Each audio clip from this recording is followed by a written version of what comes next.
We are going to complete assignment 2 in the lab portion of it.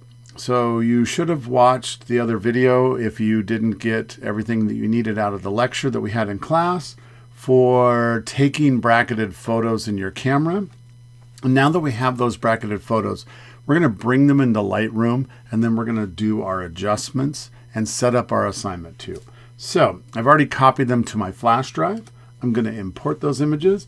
You can see when I come in here, I have this folder, assignment 2 bracketing, and I'm going to make sure that I'm adding them and that I'm including my copyright and then my keywords. So we're going to do bracketing, and we'll do assignment 2, and let's do OCC photo as my keywords, and I'm going to go ahead and hit import, and it's going to bring in those 30 images, 6 words, 5 shots per word. And now you can see up here, as you've probably noticed since you've been importing multiple times for assignment 1, that we have our previous import, which is 30 images. That's what it's showing me right now. Or if I click up here on all 94 images, it will show me everything that's in my catalog. And I can scroll through all of the photos that are in my catalog. And then if I go down here just to my bracketing folder, I can see my bracketed files. So the next part is setting up a collection set.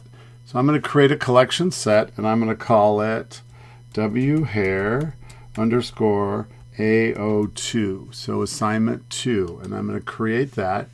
And now that we have that created, we can start creating our separate brackets, or our sets that have our words in them. So we can take these 5 here, and I've just selected them, clicked on the first one, held down shift and clicked on the last one, and then I'm going to say create a collection, and I'm going to name this with the word that I chose from assignment 2. So for this one, I'm going to say dark, and I'm going to put it inside of my assignment 2 collection set, and I'm going to include the selected photos because I selected my photos already. So I'll hit create, and you can see that it's added dark as a set underneath assignment 2.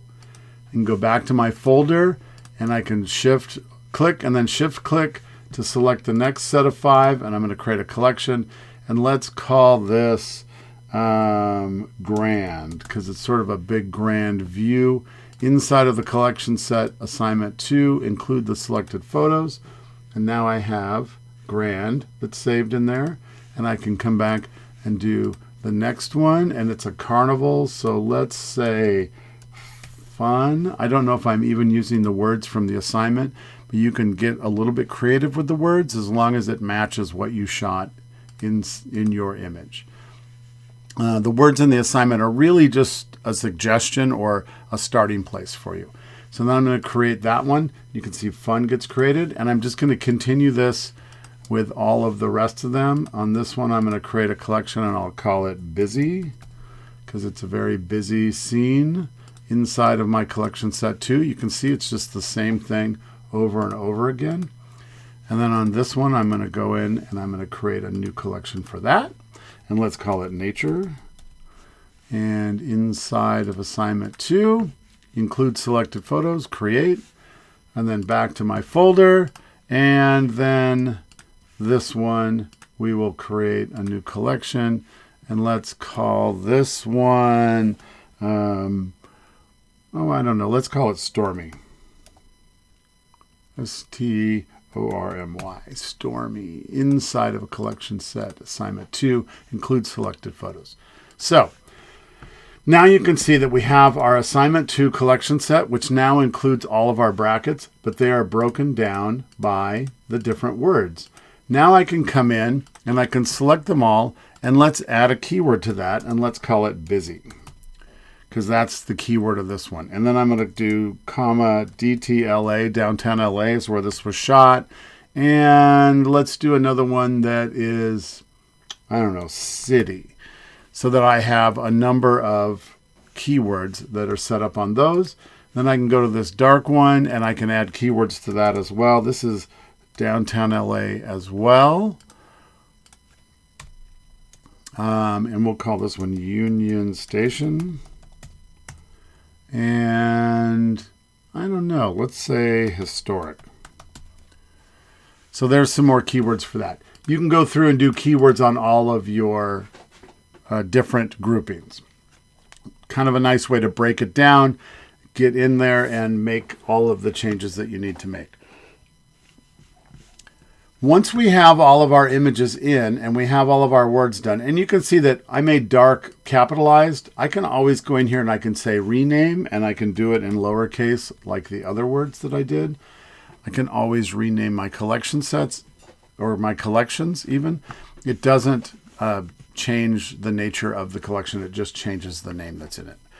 So we have all these images in. And we can see in Lightroom the histogram, like we talked about in the bracketing demo and the bracketing instruction in class. And that histogram is going to help us see which ones might be the best to work on and adjust. Like this histogram is pretty evenly divided. There's some issues going on in the image because of the atmospheric haze that's happening in there. And this one has a lot of different values. It's got very dark, very light, a good mix of values. And you can see that histogram really shows that it's pretty much stacked right in the middle. The other one I like is this busy one. When I look at the normal on it, you can see that there's a lot of values. There's some really darks and some really lights and everything in between, even on the normal exposure. So at this point, what we're going to do is go into our Develop module. So up in the upper right corner, we're going to click on Develop. And you can see that there's a whole bunch of presets. I usually just close those presets down. I don't really need to see those presets. I'm not going to use any of those presets. What I'm going to do is use my collections in order to choose my image. So you can see, kind of like the print module when we went into it, our folders disappear, but our collections still show, which is why we went through in advance and saved these all into collections so that we can access them when we're in the Develop module. And you can see that if I click on each individual word, I get my 5 exposures down at the bottom. But if I click on the collection set, I get all 60 of my, or all 30 of my exposures. Sorry, not 60. All 6 of my sets, 30 exposures. So you can work either way that you want to work in order to pick the ones that you want. And you can see that mine are set up in -2, -1, normal, +1, +2. So that is how mine are set. Let's see if we want to do -2, -1, normal, +1, +2. I think we might want to do, oh, you can see I didn't use a tripod on this. And this image is at 1/8 of a second, and it is blurry. That's why we use a tripod. So we are going to not use this one because we have a blurry one on there. Let's use this busy one. We'll talk about this one. So for your assignment, what we're going to do is we're going to adjust things that are really in this tone setting up here. So we're going to adjust exposure, contrast, highlights, and shadows. Those 4 things should get us where we need to be with our image. If you need to, if you really get into a bind, you can jump down and use the whites and the blacks. And you can see as I roll over these that our histogram lights up, or if I roll over the histogram in these different sections, my selections down here light up. So when I'm in the middle, exposure is selected. So when I roll over exposure, the middle section pops up here. When I go to the right, that's my highlights section. When I go all the way to the right, that's my whites. And if I go left of the center, I get my shadows section. And if I go all the way left, I get the blacks. So those are the parts of the histogram that these areas are really going to affect. So you can see if I move my exposure down, it's going to pull the histogram out of the center and all the way to the base. And it's going to bring a lot of detail into those highlights, and it's going to lose a lot of detail in those shadows as I go further. And if I go to the right, we're going to get a lot of detail in the shadows, and we're going to lose all our detail in the highlights. And you can see that in the histogram as well. If I want to go back to center, I just need to double click on that, and it'll reset that slider. So what I want you to do for this assignment is to take your normal exposure. This is my normal exposure. And I want you to adjust it so that it looks decent. And the way that we're going to do that is we're going to first make it black and white so that we don't have to deal with the color parts of the image. So to make it black and white, we're just going to click on black and white. It gets rid of all the color. We don't have to worry about color casts or white balance or any of that other stuff.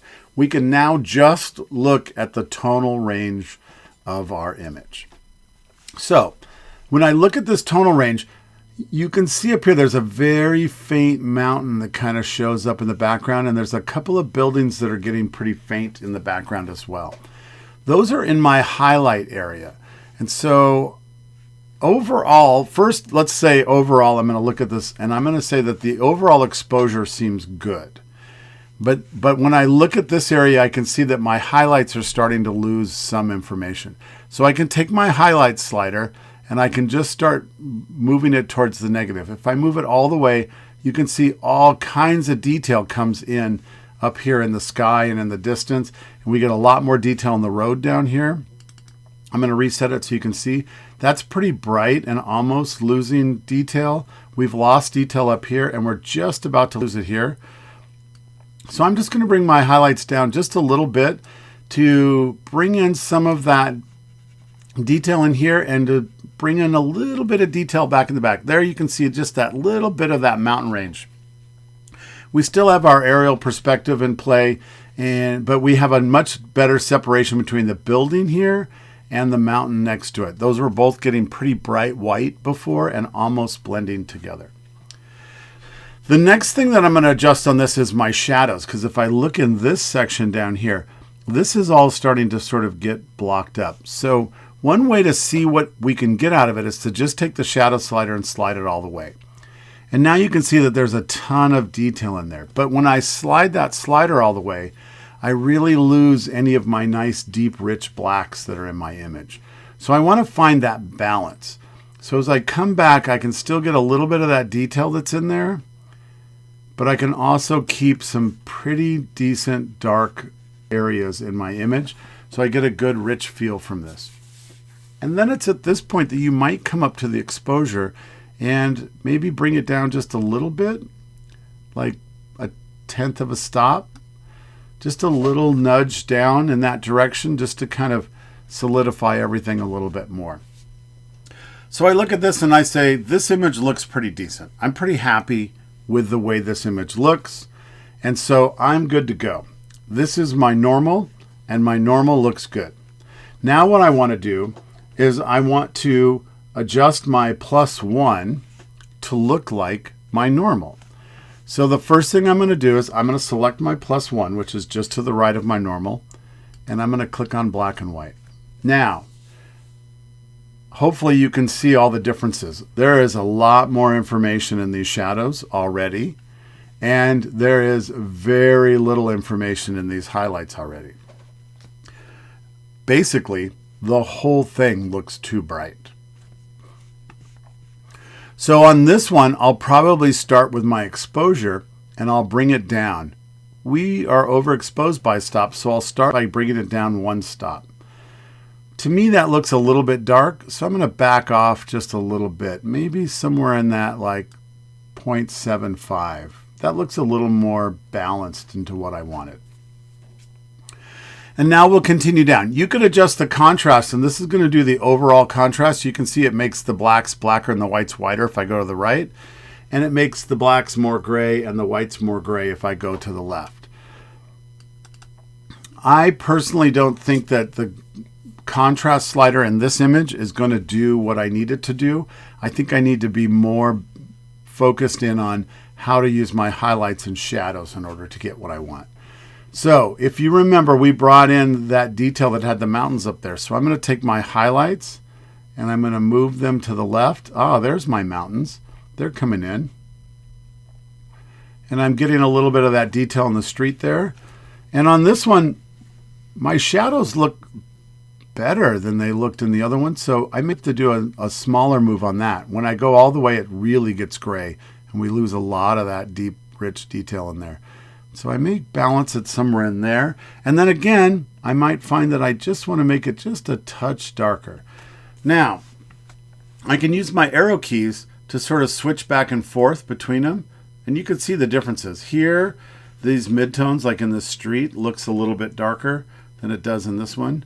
You can see subtle little differences. So I may want to go even darker on my exposure just to try to get that street to match. That's pretty close. And now when I look at what's going on just above that midtone in that bright part of the street, when I look at that, in my normal, that's much brighter. And so now I may want to open up my highlights just a little bit more. That looks pretty close.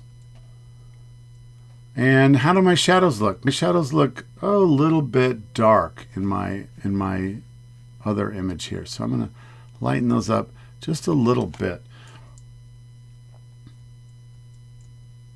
And now you can see as I switch between the two, they're pretty darn close. That's the whole nature of this assignment, is to take that +1 and make it look as much like that normal as you can.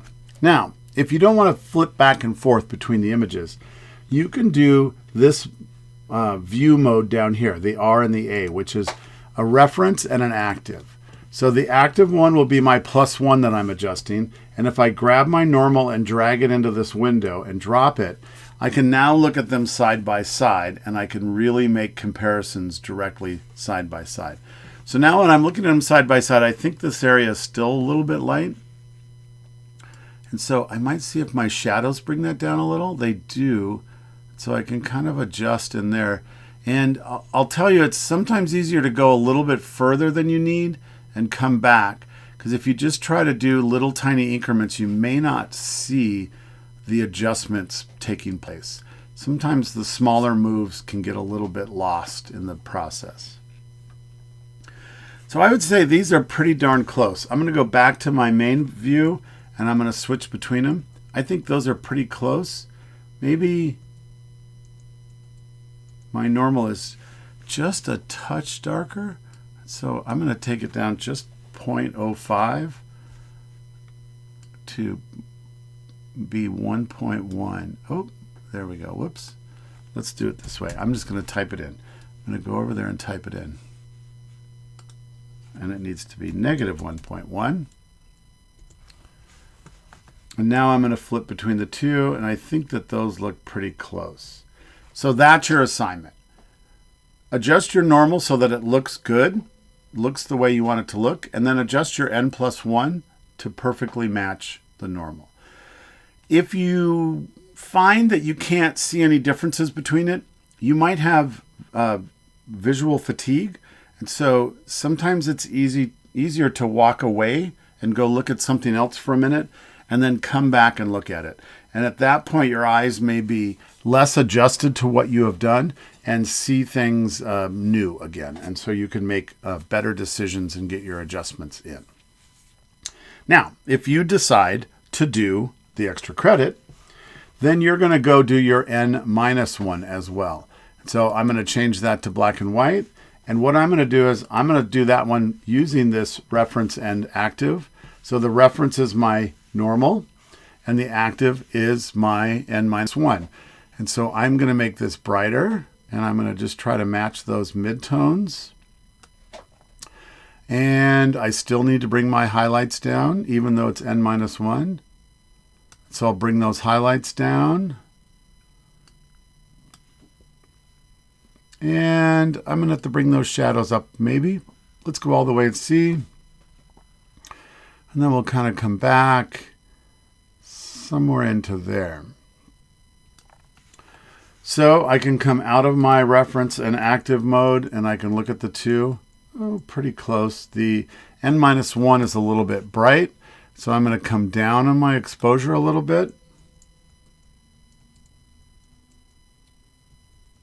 Still just a touch bright. I'll come down just a little bit more.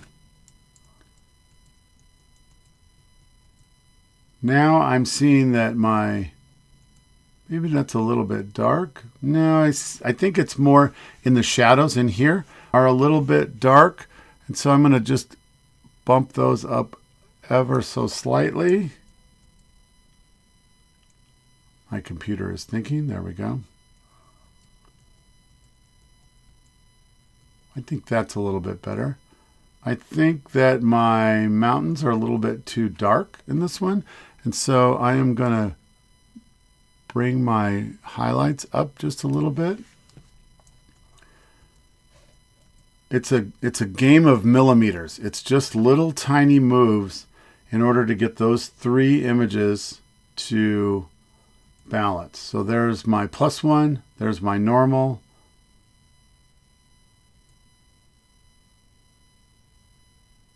and there's my -1. -1, normal, +1. These three look pretty well balanced. You may not get it the first time that you try to do it. You may have to come back and reset things and start over. There is a reset button at the bottom that will take my images all the way back to their color mode and get you into that spot. If you are feeling like you've made so many adjustments and you just can't quite find where you are or get it to come together, then reset it and start over again. This assignment is not meant to be a quick, simple fix. This is meant to get you to really dive in and start exploring what your images look like when you over and underexpose them, and how you can get tone to come back into the highlights or bring up tone in the shadows and really manipulate how your images look. And this can also help to inform you on how you like to set your exposure, whether you like to slightly overexpose things or slightly underexpose things, because it gives you the look that you want to give. So this is kind of a course or an assignment in guided visualization, in exploring how the tones in your images work and what you can do with those tones within your image. So the assignment is to do this on one of your sets. If you want to do it on more of your sets, I encourage you to do that. I encourage you to try it on some different ones. You may have some that even the normal exposure, well, this one is a pretty normal exposure. Let's do the dark one and kind of play with that just a little bit. And I'm going to go quick on this just to kind of show you. I'm going to go to black and white, and I'm seeing a lot of loss of detail in the windows and the lights. And so I'm going to bring those highlights down just to try to get a little texture in there. You can see the texture that comes in, and at some point it just starts to get gray. So I just want to sort of introduce a little bit of that. And I think I'm going to just bring up the exposure overall. And on this one, I might soften the contrast down a little. And then I can play with the shadows and kind of put some richness back in those shadows. I might take that up just a little bit more. And so I think that's a pretty, let's see, somewhere maybe in there is not too bad. We got a nice balance. There's some bright going on out there, but we got some detail in the lamp. We got some detail out of the doors and detail in the foreground out of the doors. So I'd say that one looks good.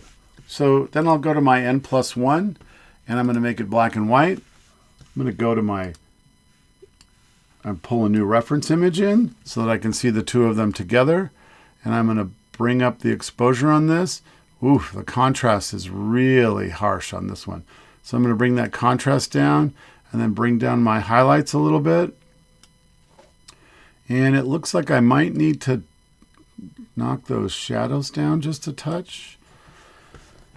And then I'm going to go back to my larger view, and I'm going to flip between the two. Pretty close. It's a little bit brighter on my N+1. My computer is just not keeping up with me tonight. A little bit brighter maybe, so I'll just knock that down ever so slightly, like 0.5. We'll see what those two look like. That's pretty close. So you can just kind of go in and play around. And if you really want to have some fun, let's do the +2 and see what the heck we get with the +2. I'm going to go back into reference mode. I got a lot of highlights to bring out. Might bring that up just a little bit, but not much. Bring those highlights down in. You can see that we're losing a little bit more detail out there. Let's knock that contrast down a little bit, see if that helps. And then play around with our shadows. And you can, just see what you can get out of it. This one is probably an underexposed shot to begin with.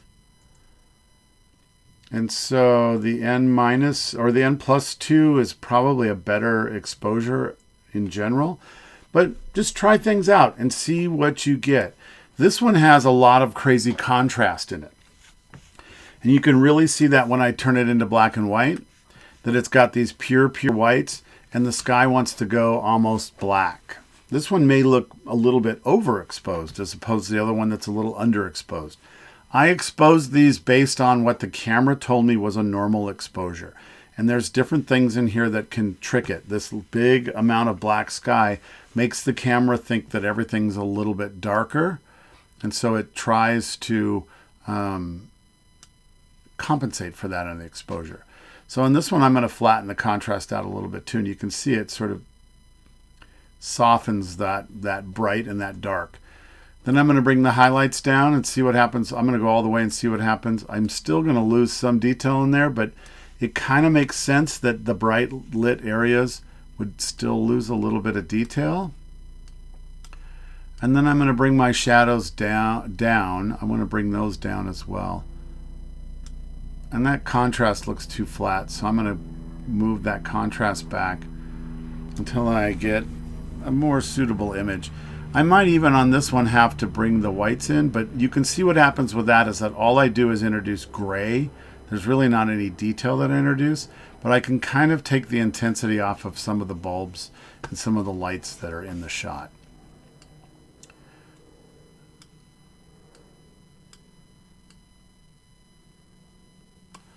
And so we kind of find that balance. Maybe I can open those shadows up a little bit more now that I've kind of brought the exposure down even more. So that would be a decent one for that. Let's go into this and we'll do the reference and active. And on this one, I'm probably going to have to bring it way down. Bring down that contrast a little, knock those highlights in. Not super happy with this because it's kind of way overexposed at this point. Our other one acted really nice because it was underexposed, and so the overexposed felt more normal.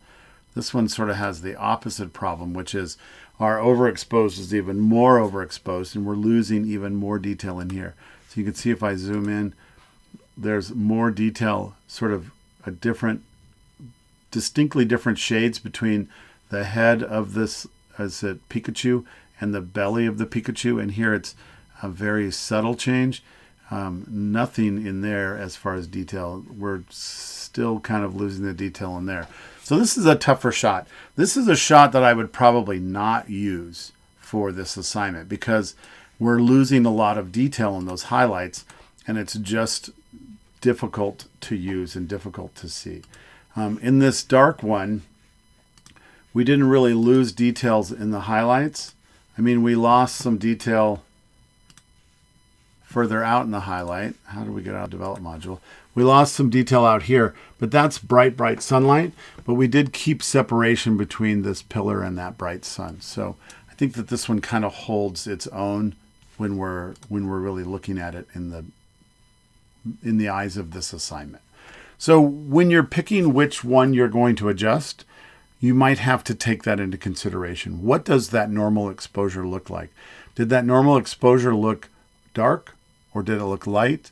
And is that going to make it more difficult to do what you need to do on the rest of it? But that's basically our assignment 2. We're going to then make our prints and our contact sheets and all of that, same as we did in assignment 1. If you need to review how to make print files and contact sheet files, you can find those videos on the Canvas shell as well.